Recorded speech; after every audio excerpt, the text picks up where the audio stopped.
Vamos a continuar con la información hablando de lo que está ocurriendo en Argentina. Vean ustedes, detuvieron a 22 personas sospechosas de participar en una red de espionaje ilegal durante el gobierno de Mauricio Macri, o sea, la administración anterior. La operación es en el marco del seguimiento ilegal a varias personas del espectro político, como la vicepresidenta Cristina Fernández de Kirchner, dirigentes macristas como el alcalde de Buenos Aires, Horacio Rodríguez Larreta, o la exgobernadora de la provincia bonaerense, María Eugenia Vidal, entre otros. Además, se realizó seguimiento ilegal a sindicalistas y periodistas.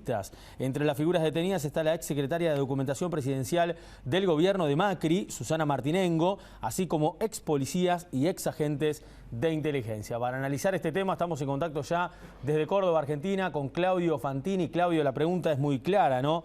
En democracia, ¿el espionaje se puede hacer en Argentina? ¿Cómo estás? ¿Qué tal, Nicolás? Un gusto saludarte. Lamentablemente el espionaje al propio escenario político argentino es algo que tiene larga data en este país. Creo que se fortaleció, se instaló durante el último régimen militar, la última dictadura que fue la más atroz y criminal, pero que luego nunca dejó de existir como un vicio, ¿no? Muy fuerte, sobre todo en los tiempos de Néstor Kirchner. Hay que recordar que en aquel momento se hablaba de los carpetazos. Néstor Kirchner tenía cierta adicción a hacerse nutrir por el espionaje de carpetas en las cuales había datos que incomodarían a empresarios, a sindicalistas, a dirigentes opositores, a periodistas, a dueños de medios.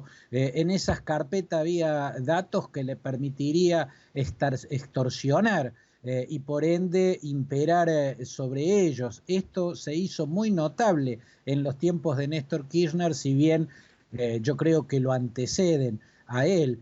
Hay que recordar, por ejemplo, que Mario Bergoglio, cuando antes de ser papa era cardenal, decía, según muchos de quienes se entrevistaban a menudo con él, que estaba siendo permanentemente espiado desde el Estado, que el mismísimo Jaime Estiuso, que fue una suerte de oscura celebridad del espionaje argentino, había recibido el encargo de Néstor Kirchner para espiarlo. Hay que recordar, por ejemplo, que una vez el entonces ministro Gustavo Vélez quiso descubrir el espionaje de Estiuso en el escenario político argentino y Kirchner lo terminó despidiendo a Vélez, quien incluso se tuvo que ir del país porque entre Vélez y Estiuso lo eligió a este oscuro espía. Incluso te diría, Nicolás, que probablemente el propio Alberto Fernández fue víctima del espionaje, al menos así él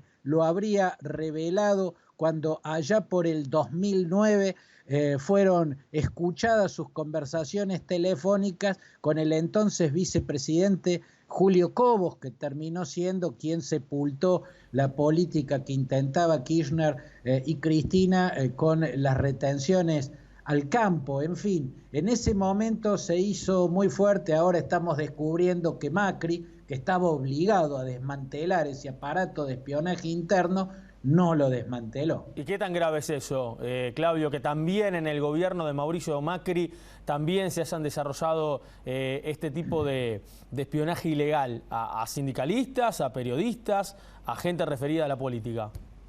Yo creo que es gravísimo, Nicolás, porque si bien Mauricio Macri no acreditaba en su currículum en absoluto ninguna lucha por la democracia, ninguna lucha contra el autoritarismo, ninguna conciencia clara sobre la importancia de la República y del Estado de Derecho, cuando ganó la elección que lo convirtió en presidente fue precisamente por haber representado, aunque sea accidentalmente, pero haber representado al fin lo opuesto a lo que representaba Cristina Kirchner. Y Cristina Kirchner representaba un modelo autoritario de liderazgo. Por lo tanto, para millones de votantes en la Argentina, votar a Macri era votar por la República, era votar por el Estado de Derecho, era votar por la contracara de un modelo autoritario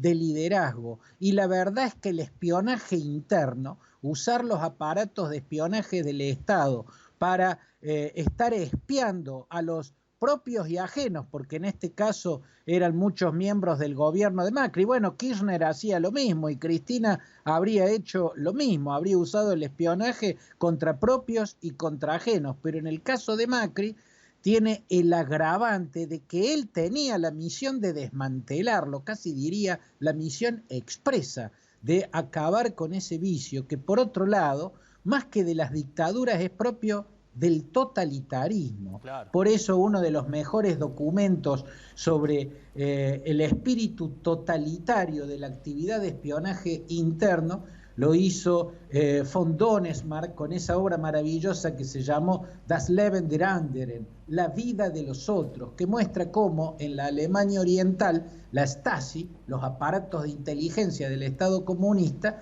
espiaban, ¿no?, a las personas, ¿no?, para buscar disidentes y para tener armas, para extorsionarlos y para encarcelarlos. Por eso es tan grave que un gobernante que, amén de que no haya tenido ninguna acreditación en lo que era la lucha por la democracia, ni tenía un discurso demasiado profundo en cuanto a la significación del Estado de Derecho y al espíritu más profundo de la República, no tenía ningún tipo de credenciales en ese campo, pero por el hecho de haber quedado como principal oponente a Cristina Kirchner, tuvo el voto de millones de argentinos que sí querían defender el espíritu de la democracia, el espíritu de la república, la construcción de un verdadero Estado de Derecho. Por eso creo yo que esto muestra otro de los fraudes de Macri. Exacto. Si él no estaba al tanto de estas actividades, cosa que es posible que no hubiera estado al tanto, yo no digo que lo sea, posiblemente él es el máximo responsable de esas actividades ilegales, pero en caso de que no lo hubiera sido, bueno, sería una inoperancia más de las tantas que mostró cuando ocupó la presidencia. Peor aún, bien, si Claudio hubiera sido consciente de eso, porque entonces hubiera estado traicionando lo que se supone que él representaba. No cumplió con la palabra Macri. Gracias, Claudio, te mandamos un abrazo. Un abrazo, Nicolás.